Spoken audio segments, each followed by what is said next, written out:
Hey, ya fellow literati, and welcome. Oh, welcome to In the Dark, the internet's most laid-back literature show. I'm Nikita, as always. Thank you for tuning in. Today we'll be getting back to the second part of the question posed by Kratos223. The first part, if you haven't seen it, was about, what was it about? I just filmed it. How to develop a foundation in literature. So if you haven't seen it, check it out. It'll be, you know how it is. This video will be about my favorite literary books. So books I recommend. My 8 favorite books. They're not all novels. I hate novels too. Well,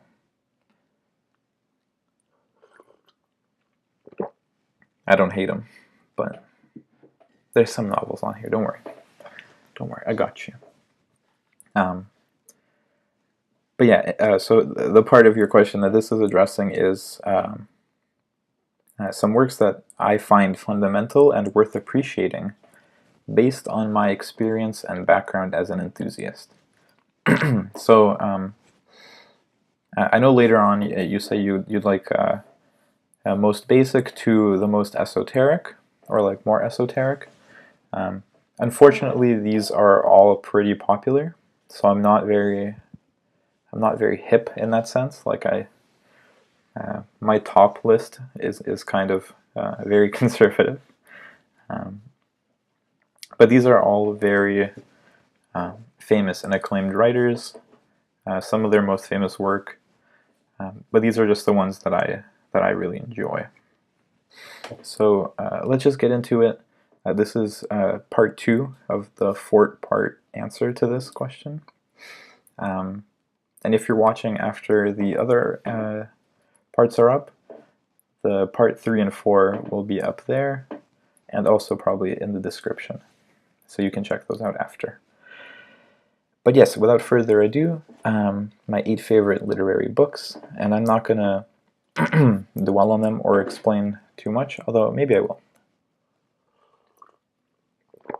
I'll try to be brief, because the last one was it was a bit long. I don't want to bore you guys. But let me know. Do you like longer videos, shorter videos? Do you care? Do you not care? Yeah, let me know. But yeah, okay, so the first book is The Complete Stories by Franz Kafka. Oh, and also the specific editions of these will be below as Amazon links. And if you don't want to use the Amazon links, just feel free to Google the name. But be careful, because there might be different publishers, different editions. Yeah, just be aware. I mean, like, the core text should be the same unless it's a translation. But I've linked to the editions that I have and that I've enjoyed, at least. So, just something to note. But all of them will be below. That's my point. So the first one is The Complete Stories by Franz Kafka. And Kafka is probably one of my favorite writers. I'm not going to get too deep into his backstory. If you don't know who any of these guys are, you can just Google them. That'll probably give you a more succinct answer. But the things, I'll maybe say just a couple things that I like about it. And this one, as the name implies, is a collection of basically it's everything he wrote for publication, from my understanding. It's everything he wrote during his life that wasn't published after his death. So he has a couple of books that are unfinished novels that were published after his death. So this is everything except those ones. So everything except The Trial, The Castle, and one more. I forget what it was. Might have been America. I'm not sure. But I really like this book specifically by him, more so than the others. Well, first of all, it has Metamorphosis in it, which is probably his most famous piece. It's the one where the guy wakes up as a bug. It's if I remember correctly, Nabokov thought that that was the second most important work of the 20th century. But so it has that, but then more importantly than that, it also has a lot of his really short kind of like flash fiction. It would now be called flash fiction. Some of them almost read like notes to an extent, but they're really short, like 2-paragraph long pieces. And I think that's like his most beautiful work. A lot of it's like really poetic, really clever, interesting observations. And that's I just really enjoy that about Kafka. I think that's where he shines. And some of those pieces aren't even really like full-fledged pieces, but I just appreciate them. They read kind of like haikus. They're not that short, but they have like a compacted poetic kind of like a brevity, and also like a forceful, like an emotional weight to them. And my favorite story from that collection is Children on a Country Road. I believe that's the name, or like Children on the Country Road, something like that. And if you're interested, you might be able to find that just online if you Google that name. Okay, moving on.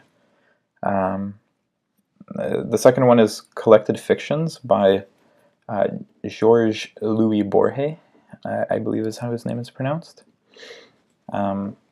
So this one I think is very cool. Like Borges is, I don't know a whole lot about his biography, but he's interested in ideas of infinity, and kind of a lot of his writing is making abstract ideas concrete. So like finding symbolic representations for concrete ideas, or sorry, symbolic representations for abstract ideas. And my favorite story from this collection is The Book of Sand, which is kind of about this guy basically finds a book that never ends. It's like an infinite book. So every time you flip a page, more pages are added. Very cool. But Borges is a fantastic writer, and from what I understand, he kind of is one of the fathers of magic realism today. I might be wrong about this, but that's my understanding, is that he was kind of a magic realist writer. So if you like Murakami, among others, I know magic realism is kind of an in-trend right now. So there's that book. Very cool. And this is like, I believe also all of his published work. Very cool. It's like an anthology. Okay, the next one is Confessions of a Mask by Yukio Mishima, who is probably one of the most famous 20th century Japanese writers, novelists. He has a lot of cool like essays and stuff like that, and his biography is very interesting as well.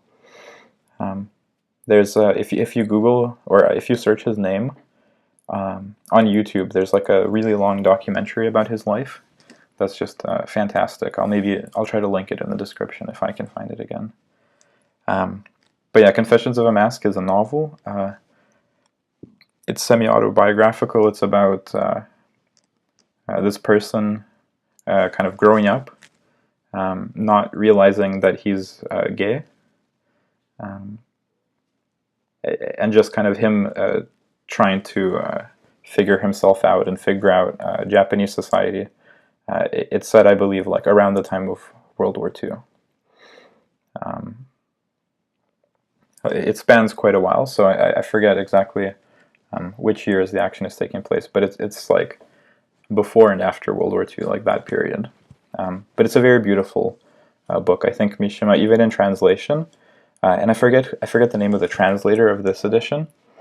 I'm not sure if there's multiple translations of this, but this translation it reads fantastic in English, which is important. But he has like a beautiful kind of almost lyrical way of writing. So I really like that one. It's very powerful. The next one is Blood Meridian by Cormac McCarthy, which is it's basically about this guy who travels south, I believe starting in America, but basically it's like a trip south through Mexico, and he's with a group and they're collecting scalps. That's about as much as I'll say. But the thing I like about that is it's also lyrical. Like I enjoy lyrical writing and beautiful imagery and emotion and just like aesthetic passages and things of that nature. So that the book is a little bit tedious to read, but I think my dog is he's singing in his sleep. But so yeah, the book is a little bit tedious, but I think it's partially intentional because it really the characters on the journey, and it's just the sheer kind of like weight of everything that happens is just a little bit exhausting. But at the same time, it's beautiful, and I think he has Cormac McCarthy does a really cool job of being on that line between like realistic and describing what's actually happening, and then at times he'll slip into not necessarily surreal, but kind of impressionistic descriptions of things. And the one of the key characters, the judge, is very like ambiguous, and it seems like you can almost believe that it's just a regular person, but it's really strongly implied that there's more going on, which I enjoy. Like I like that kind of writing more than just pure realism. So it's kind of yeah, that's how I would describe it. It has a lot of realistic and historical elements, but it slips at times into like impressionistic and just like really meaningful kind of higher level ideas and things like that. That's probably a terrible description of it, but it's very good. The writing is beautiful in it, so I recommend that. The next one is Notes from the Underground. How long is this? Oh my god, it's 12 minutes. I said I wouldn't talk about it, but hopefully that's enjoyable. I feel like I'm butchering all these books by trying to describe it in 1 minute just from memory. Some of these it's been a while since I've read. So don't mind me, but do check them out. These are all very good books, even if I make them sound a little bit unappetizing. Anyway, the next one is...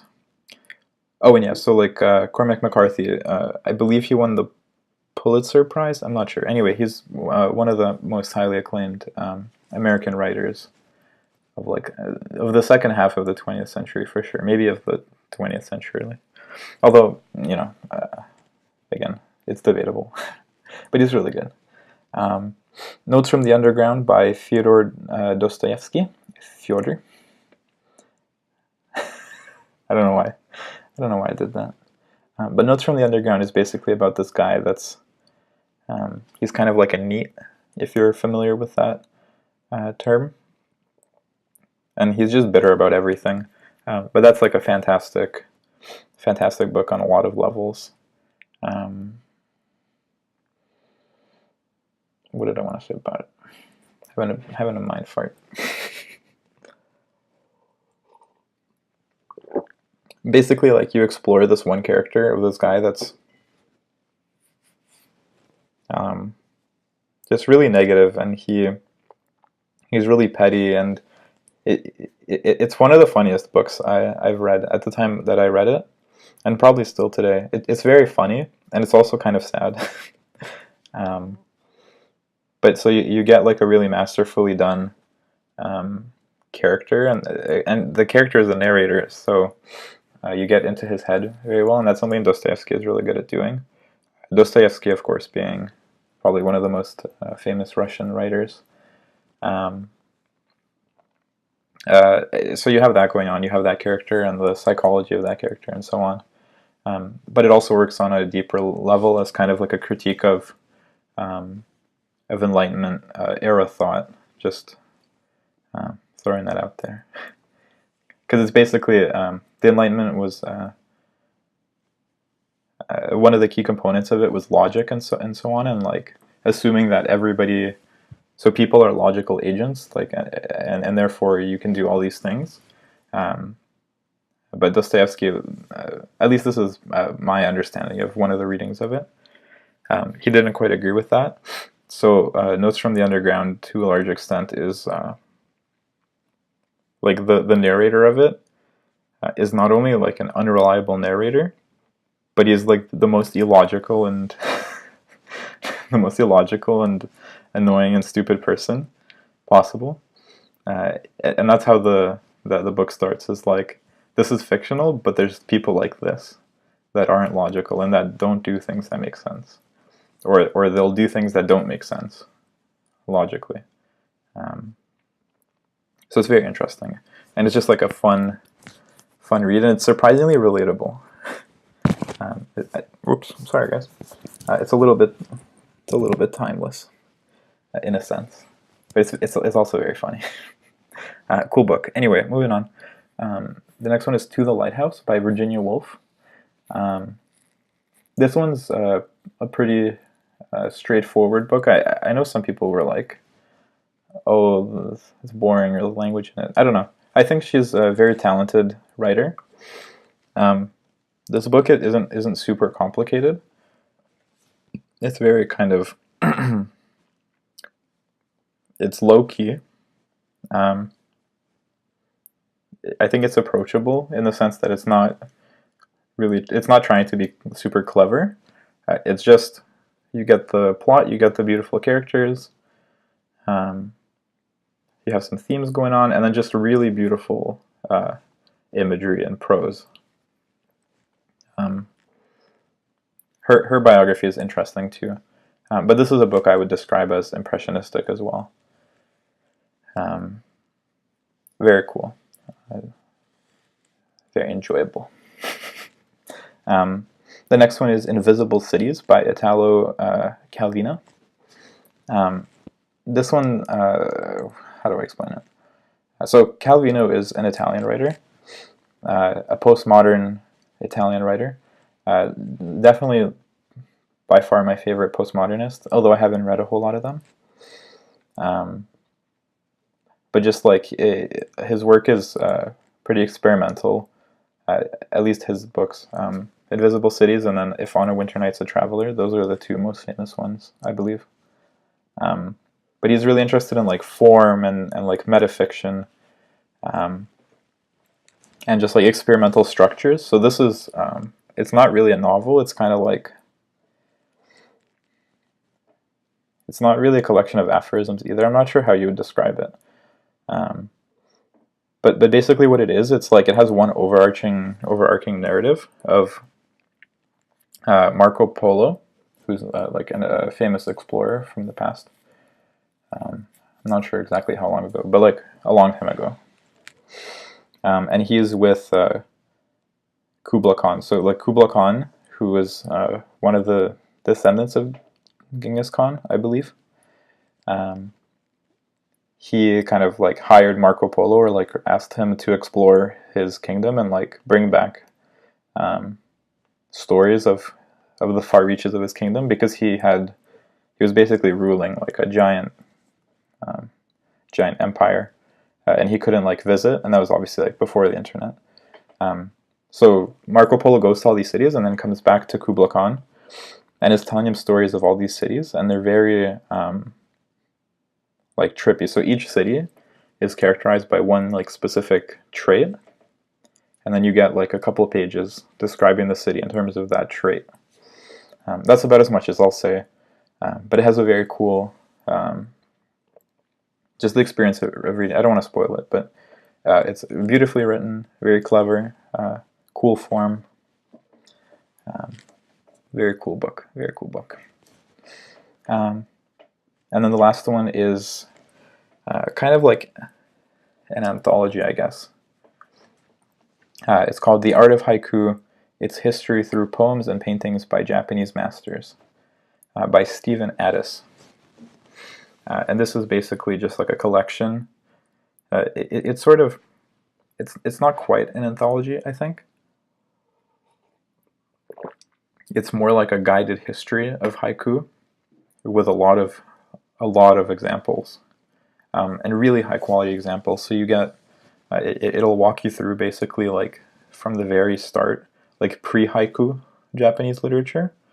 So sort of like the precursor to haiku, and then the other forms that are related to the haiku, the most famous writers in each of the styles, the kind of their progression, their influences, and so on, with a lot of really well translated examples. So this book is kind of one of the ones that sparked my love for haiku. So really recommend it. I think haiku is super cool. And this is the best book that I'm aware of for learning more about it and reading some nice haiku. So that's it. Hopefully you enjoyed that list. Holy moly, this video is also very long. But that's okay. We're laid back. Hopefully you enjoyed that. Check those books out. Like I said, the links are in the description below. If you have any questions about anything literature or writing related, you can ask me in the comments, and I'll answer them in another video. But yeah, so tune in tomorrow where we'll address the third part of this question, which is my favorite poets I would recommend, or actually it's my favorite poems, and then by extension poets I recommend, because they're all amazing poets. So see you then. Goodbye, guys.